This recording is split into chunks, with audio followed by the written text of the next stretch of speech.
Raise your hand if you have ever considered buying an electric vehicle, whether it will be now, a year from now, or 10 years from now. If you raise your hand, you're on the right track.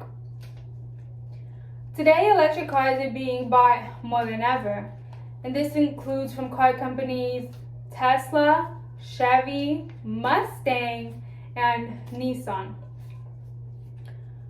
They are doing this because that's where the future is heading. Electric vehicles are the future.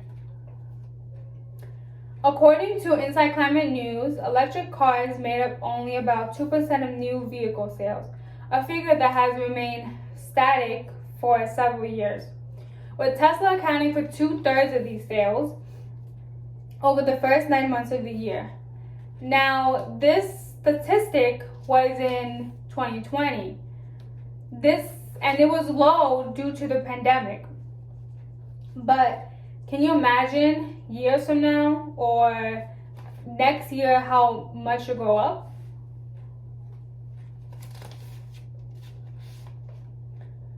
Why you should buy an EV, electric vehicle?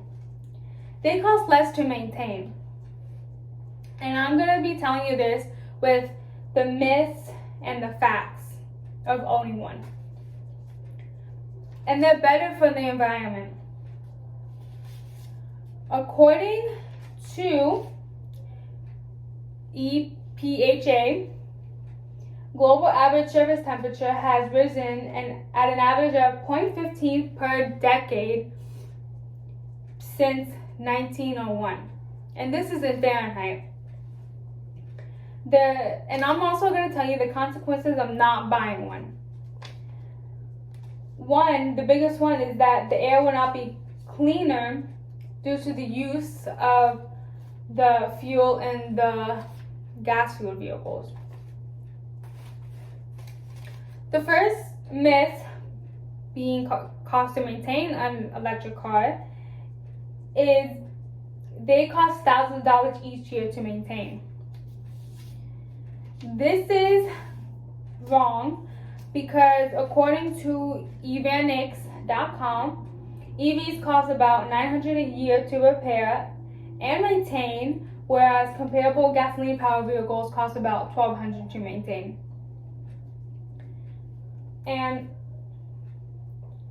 this goes with the requires much maintenance, because $900 a year is kind of low compared to the $1,200, considering it's an electric vehicle.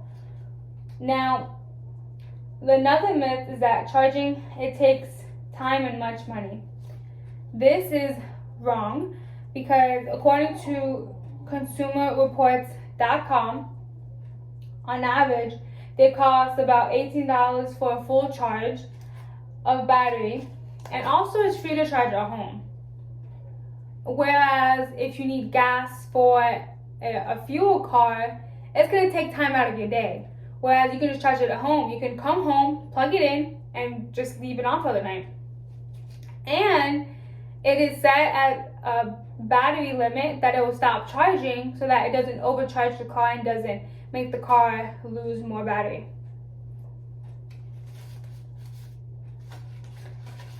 Now, it's better for the environment. As we can see from this graph, the temperatures are going up and up, and that's going to keep increasing if we have fossil fuel cars out there. And according to edfenergy.com, most of the CO2 that's in the air comes from producing a fossil fuel car. So if you have more electric cars being produced, it won't cost as much CO2, and the air will be much cleaner, the temperature won't keep rising. And also, energy is renewable. So if you have renewable energy, it's better for the environment too. What are the consequences? The consequence is, one, smog. Smog can cause many health issues like cancer. And sometimes it's hard to breathe. So This is a before and after from a lockdown in LA. As we can see, the smog is all over the place before, and after, where there are no fuel cars, there's no smog. So this goes to show that fossil fuel cars cause smog, and it's bad for the environment. The second picture is the money. Now, this is disappear money, and you don't want your money to go to waste, especially a vehicle that's gonna go down with this time, because electric vehicles are coming up. And you want to put your money towards a good vehicle. And the last picture is of an earth burning on a grill. And the big letters say fossil fuel, because it's true. Fossil fuels are gonna make the temperature go up, and it's gonna be unlivable for us and animals. For example, the glaciers that are melting right now, it's just gonna get worse and worse if we have fossil fuel cars and not electric cars. This is the last graph I want to show you, is the EV sales for the past 10 years. As we can see, the sales keep going up and up. Now, these sales are not gonna stop. They're gonna go up and up and up until everybody has electric vehicles.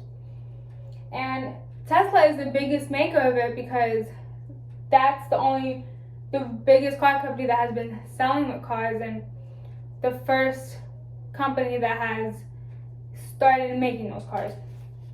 But in this mix, as time goes on, there's gonna be many more companies in this mix.